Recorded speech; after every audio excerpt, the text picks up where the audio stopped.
सिरे ले रहे हैं देश के वैज्ञानिक। ओए भड़वे, ओए उग्रवादी सिरे ले रहे हैं। ए उग्रवादी बोलने नहीं दूंगा कभी खड़ा होगा, ये बता रहा हूँ। ए उग्रवादी कटवे सर, ये इसकी बात करते रहना थी, बाहर देखो इस बोलने को।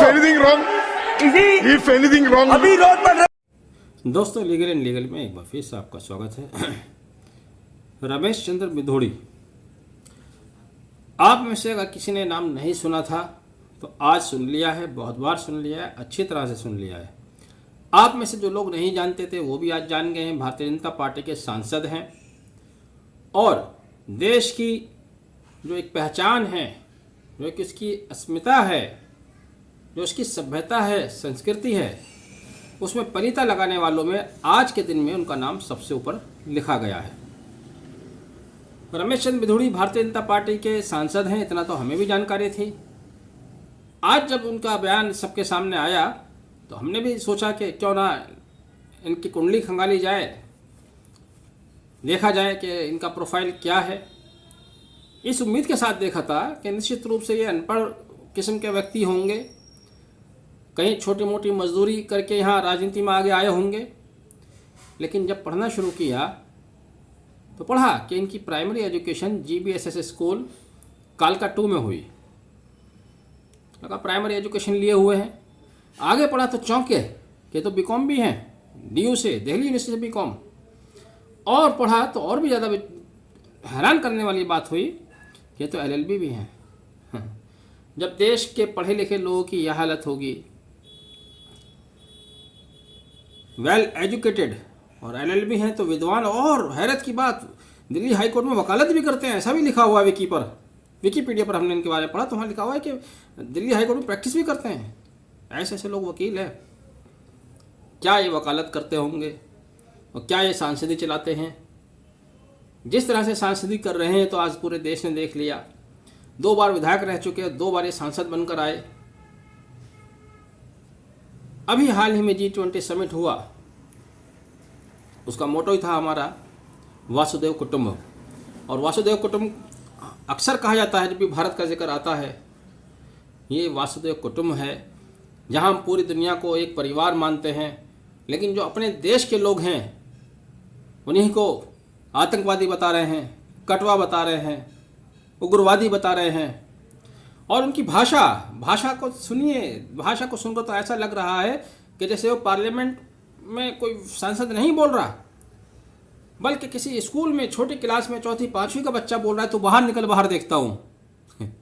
कहाँ से लाते हैं ऐसे ऐसे लोग, कहाँ से आते हैं ऐसे ऐसे लोग, और कैसे चुन लेते हैं जैसे लोगों को देश के वोटर्स।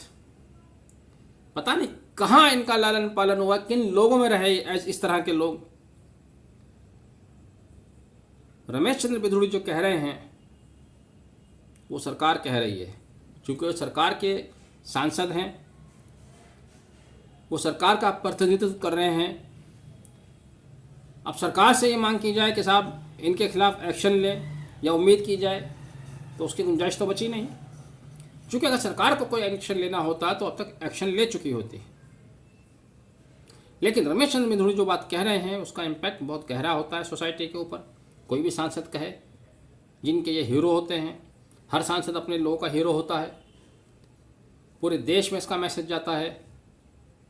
पिछले कुछ दिनों से मॉब लिंचिंग में कुछ कमी सी महसूस हो रही थी। इन जैसे बयानों से देश के अंदर मॉब लिंचिंग की घटना बढ़ती है, नफरतें बढ़ती हैं। ये अपराध के जनक है। पूरे देश में अपराध को नियंत्रित करने के लिए हर शहर, हर मोहल्ले में पुलिस की चौकियां हैं, थाने हैं। उसके बाद भी कोई कानून का वायलेशन करता है तो निचली अदालत, ऊपरी अदालत, हाई कोर्ट और सुप्रीम कोर्ट है। लेकिन ये सारे प्रयास पर पानी फेर देते हैं जैसे लोग जब इस तरह के बयान देते हैं। एकदम से अपराधों में उछाल आता है, नफरतों में उछाल आता है। लोग एक दूसरे को अविश्वास की निगाह से देखते हैं। हम पूरी दुनिया को एक परिवार मानते हैं, लेकिन अपने ही देश के लोगों को अपने परिवार का नहीं मानते। ये कैसी विडंबना है। जो कुछ इन्होंने कहा उसके लिए कितना शोभनीय और अशोभनीय है शब्द किसी के पास नहीं है, क्योंकि इनके नाम के आगे दुर्भाग्य तो ये देखिए, इनके नाम के आगे माननीय सांसद भी लिखा हुआ है और लिखा रहेगा। और ऐसे माननीय लोग जब इस तरह की ओछी बातें करेंगे जिसके लिए कोई शब्द ही नहीं है। तो देश का भविष्य देश किधर जा रहा है। वैज्ञानिक चंद्रयान छोड़ रहे हैं, चांद पर जा रहे हैं, सूरज पर जा रहे हैं, उसका श्रेय राजनेता लेते हैं। वो वैज्ञानिक हैं, वो अपना कार्य सही ढंग से कर रहे हैं, लेकिन जिनके हाथ में सत्ता सौंपी गई है वो अपना कार्य इस तरह से कर रहे हैं। इनको अगर श्रेय लेना है तो अपनी इन हरकतों पर लेना है, अच्छे या बुरी। श्रेय लेने के लिए कुछ अच्छा करना होगा, बुरा किया है उस पर भी अगर आप बेशर्मी से श्रेय ले सकते हैं। जैसे कि डॉक्टर साहब, डॉक्टर हर्षवर्धन बगल में बैठे हुए हंस रहे हैं, कह रहे हैं मैं सुन नहीं पाया। पूरा सांसद सुन रहा है, डॉक्टर हर्षवर्धन जिस बात को सुन सुनकर हंस रहे हैं वो सुन नहीं पाए। और डॉक्टर हर्षवर्धन ही क्यों टारगेट किया है, उनके पीछे ही भारतीय जनता पार्टी के वरिष्ठ नेता बैठे हुए हैं जो टेलीकॉम मिनिस्टर रह चुके हैं, वो भी पीछे बैठे हुए हैं, तमाम लोग वहाँ मौजूद हैं। लेकिन सबके बीच में घटनाएं होती हैं और होती रहती हैं, कोई पहली बार नहीं हुआ है। अभी तो ये भी नहीं पता कि ये शब्द रमेश चंद्र बिधूड़ी के हैं या 2024 के चुनाव को लेकर इसी तरह की नफरत की राजनीति को आगे बढ़ाने का ये एक प्लेटफॉर्म बनाया गया है संसद को, और उसी के उद्देश्य से इस तरह की बातें की गई हैं जो कि किसी भी देश के लिए, किसी भी सभ्यता के लिए अत्यंत अत्यंत दुर्भाग्यपूर्ण है। यही